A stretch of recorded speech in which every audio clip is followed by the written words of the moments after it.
అన్న నమస్తే, మీ పేరన్నా? శ్రీనివాస్ అన్న ఏం చేస్తారు? బిజినెస్. అన్న మరి ఏంటన్న, మరి ఈ రోజున ప్రశ్న రావణ్ అలియాస్ జోసెఫ్ అతని మీద ఉపా చట్టం వేసి జైలుకి పంపించడం, అసలు ఎందుకు ఆ విధంగా అతని మీద ఉపా చట్టం వేయాల్సిన పని ఏంటి, ఎందుకు వేశారనుకోవచ్చు అసలు? అందరూ నమస్కారం అండి. రాష్ట్ర ప్రజలందరికీ జరిగిన విషయాలు అందరికీ తెలియాలి. పవన్ కళ్యాణ్ గారిని ఏదో రావణ్ తిట్టాడేనో అది ఫర్దర్ రాజకీయ నాయకులు విమర్శిస్తారు, తిడతారు. కానీ ఒక పబ్లిక్ మీటింగ్లో ఇంతమంది దాదాపు 1,000 మంది ఉన్న మీటింగ్లో పవన్ కళ్యాణ్ గారిని అసభ్యకరంగా అనరనే మాటలు అంటూ తిడుతూ ఎంత అసభ్యంగా ఒక రాష్ట్ర ఉప ముఖ్యమంత్రి పట్టుకుని అలా అంటే ఎవరికైనా పార్టీ శ్రేణులకి ఏంటండి, రాష్ట్ర ప్రజలకైనా బాధ కలిగితే ఆ బాధ కలిగి ఆయన్ని కేసులు పెట్టారు. అతని మీద కేసులు పెట్టారు. ఎన్నో కేసుల్లో బెయిల్ వచ్చినాయి, తప్పులేదు, ఆయన బెయిల్ వచ్చింది, ఇది చేశారు. కానీ అతని వీడియోలు, ఇంతకు ముందర వీడియోలు చూసిన వీడియోలు పోలీసులు బయటికి తీశారు. ప్రభుత్వం బయటికి తీసింది కాబట్టి తెలుస్తుంది ఆయన్ని యువతను రెచ్చగొట్టేట్టుగా దేశంలో ఉన్న కుట్రలో పన్నే విధంగా ఆయన వీడియోలు, అలాగే అసత్యాలను ప్రచారం చేసే విధంగా, దేశ సమగ్రతను దెబ్బతీసే విధంగా, ఏదో నక్సలైట్లకి సపోర్ట్ చేసే విధంగా, తీవ్రవాదులకు సపోర్ట్ చేసే విధంగా, మన హిందూ దేవతల్ని, దేవుళ్ళని ఎంత నీచాతినీచంగా మీరు కూడా చూసే ఉంటారు. అతని వీడియోల్లో ఎంత నీచాతినీతిగా తిట్టాడో, సీతాదేవిని కానీ రాముడిని కానీ ఎంత అవమానకరంగా, ఎంతమంది దాదాపు 90-100 కోట్ల మంది ఉన్న హిందువుల మనోభావాలను దెబ్బతీసే విధంగా మాట్లాడండి. అతనికి ఎంత ధైర్యం! మన దేశంలో ఉండి మన దేశ దేవతల గురించి మనం నిత్యం ఆరాధించే హిందూ దేవతలు నాయనాని మాటలు మాట్లాడాడంటే మనం ఏం చేయాలి? మన కోపం రాదా, బాధ రాదా? అందుకే వీడియోలన్నీ పరిగణలో తీసుకుని ప్రభుత్వం ఆయన మీద ఉపా చట్టం పెట్టింది. చట్టం తన పని తను చేసుకుంటా పోయిద్ది. ఎవరో కష్టపూరితమైందో ఇదే కాదు, అతను ఈ తప్పు చేశాడు కాబట్టి శిక్షకి అర్హుడు ఆయన ఖచ్చితంగా. దీన్ని కొంతమంది దీన్ని కూడా పార్టీ రంగు పులుపుకుని కొంతమంది వైసీపీ నాయకులు అమ్మడి రాంబాబు కానీ, పేర్నాని కానీ సపోర్ట్గా డైరెక్ట్గా వచ్చేసి ప్రెస్ మీట్లు పెట్టి రావణ్కి సపోర్ట్గా చేసి మాట్లాడుతున్నారంటే దీన్ని ఏమనుకోవాలి? రాష్ట్ర ప్రజలు ఎలా ఆలోచించాలి చెప్పండి? ఒక విద్రోహ శక్తులకి, ఒక దేశ దేవతలకి వీళ్ళు సపోర్ట్ చేస్తారా? అంటే వైసీపీ పార్టీ వీళ్ళకి సపోర్టా? అంటే హిందూ దేవతల రాముడిని తిరిగితే సపోర్ట్ వీళ్ళు చేస్తారు, వీళ్ళు సీతాదేవిని అవమానకరంగా మాట్లాడితే వీళ్ళు సపోర్ట్ చేస్తారు వైసీపీ నాయకులు. అమ్మడి రాంబాబు ప్రతి దానిలో నేనున్నా అమ్మడి రాంబాబు దేనికి వస్తున్నాడు, ఎందుకు గణిస్తున్నాడు? నువ్వు ఇప్పుడు చట్టపరంగా నువ్వు ప్రజలకి ఏమన్నా తప్పు జరిగిందా దాన్ని నిలది వచ్చి, అంతేగాని దేశ సమగ్రతను, దేశంలో ఉన్న అలజడులు సృష్టించే ఇలాంటి ఎదవలకి నువ్వు సపోర్ట్ చేసి మాట్లాడుతున్నావు అంటే రాష్ట్ర ప్రజలందరూ ఏమనుకోవాలి? హిందూ సమాజం మొత్తం ఏమనుకోవాలి? నీ పార్టీ సపోర్ట్ చేస్తుంది అనుకోవాలిగా రావణ్కి. అంటే మరో పక్కన యదైతే షర్మిలా గారు కూడా దీని మీద రెస్పాండ్ అవుతూ, జగన్మోహన్ అన్నగారు మరి వాళ్ళ దేవుణ్ణి పేరు పెట్టిన తిరిగితే తప్పు లేదు, కానీ మన దేవుణ్ణి సాతానని పేరు పెట్టుకుని మన దేవుణ్ణి తిరిగితే మీరు ఇలాగే అతనికే సపోర్ట్ చేస్తారని చెప్పి షర్మిలా గారు వ్యాఖ్యానించిన పరిస్థితి. నేను దాని మీద మీ ఒపీనియన్ ఏంటి? అవునండి, ఇప్పుడు ఆవిడ కూడా ఒక పార్టీ నాయకురాలు, కాంగ్రెస్ అధ్యక్షురాలు. ఆవిడ ఇప్పుడు వాళ్ళకి సొంత చెల్లి, సొంత తల్లి జ్ఞానంలో ఉండదు, వాళ్ళనే లెక్క చేయరు.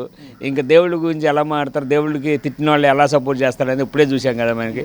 ఆయన జగన్మోహన్ రెడ్డి గారు, ఆయనది మనం చెప్పాల్సిన అవసరం లేదండి, ఆయన అంతా తెలుసు.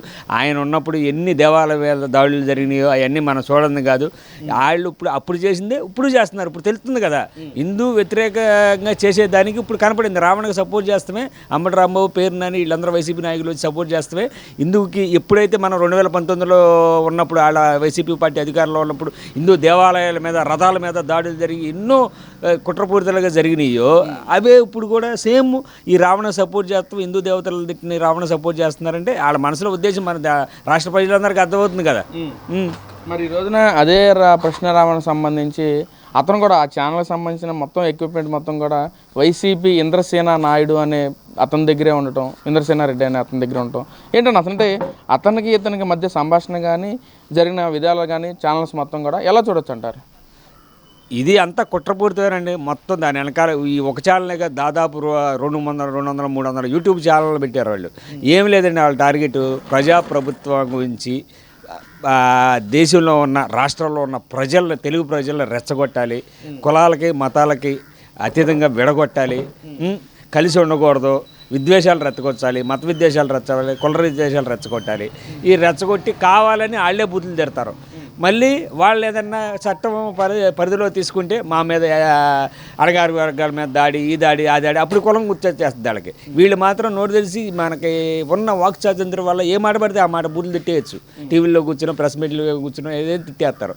దాని గురించి మన చట్ట ప్రకారం చర్యలు తీసుకుందామని అంటే వెనక వచ్చేసి అప్పుడు కులాల ప్రస్తావన, మతాల ప్రస్తావన, ఇలాంటి ఎదవలు వెనకాల వచ్చేసి వాళ్ళకి సపోర్ట్గా మాడుతూ ఉంటారు అన్నమాట. ఎదవలు వీళ్ళు చేసేది తప్పు. ఎట్టయినా ప్రజాస్వామ్యంలో ఒకరిని నిందిస్తున్నామంటే తప్పండి. అలాగే హిందూ దేవతల్ని ఏ ఇది హిందూ అనే కదండి, ఏ వర్గాలనైనా ఏ మతాలైనా కించపరుస్తుంది తప్పు. అది వాస్తవం. ఎవరికైనా సరే ఒక మతాన్ని, ఒక కులాన్ని ఇతర మతాలస్తులు, ఇతర కులాస్తులు గౌరవించుకోవాలి.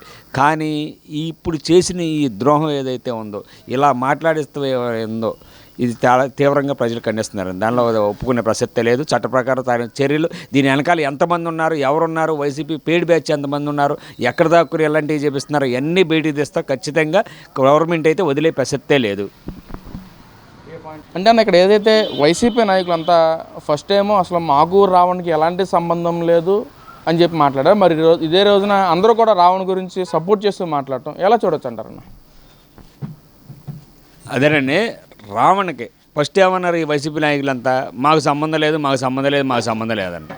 ఫస్ట్ ఈ కేసుని ఎవరు ప్రవేశించుకున్నారు? జడా శ్రవణ్ కుమార్. ఎందుకంటే ఆయన సభ పెట్టించాడు, ఆ సభలో వ్యాఖ్యలు చేశారు కాబట్టి, బూతులు తిట్టాడు కాబట్టి రావణ్ అనే వ్యక్తి ఆయన మీద వేసుకుని ఆయనే బెయిల్ ఇప్పించుకోవడం అవన్నీ చేశారు. నెక్స్ట్ ఇది ఎలా మళ్ళింది?